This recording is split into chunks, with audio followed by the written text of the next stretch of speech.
السلام علیکم ورحمۃ اللہ وبرکاتہ۔ شخص نے بچڑا ذبح کیا اور اسے آگ پر پکا کر اپنے بھائی سے کہا کہ ہمارے دوستوں اور پڑوسیوں کو دعوت دو تاکہ وہ ہمارے ساتھ مل کر اس کو کھا سکیں۔ اور اس کا بھائی باہر گیا اور پکار کر کہا، اے لوگو ہماری مدد کرو، میرے بھائی کے گھر میں آگ لگی ہوئی ہے۔ کچھ ہی دیر میں لوگوں کا ایک مجمع نکلا اور باقی لوگ کام میں لگے رہے سے انہوں نے کچھ سنا ہی نہ ہو۔ وہ لوگ جو آگ بجھانے میں مدد کو آئے تھے انہوں نے سیر ہو کر کھایا پیا۔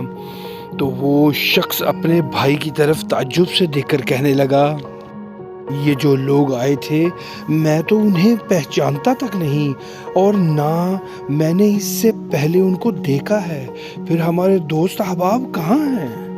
بھائی نے جواب دیا کہ یہ لوگ اپنے گھروں سے نکل کر ہمارے گھر میں لگی آگ بجھانے میں ہماری مدد کو آئے تھے، نہ کہ دعوت میں، اس لیے یہی لوگ مہمانی اور مہربانی کے مستحق ہیں۔ جس کو تکلیف کے وقت اپنے ارد گرد نہ پاؤ، اس کو دوست، بھائی، پڑوسی کا نام مت دو، اور جو تنگی کے وقت تمہارا ساتھ دے وہی تمہارا حقیقی ہمدرد ہے۔ آئیں اپنی اصلاح کریں۔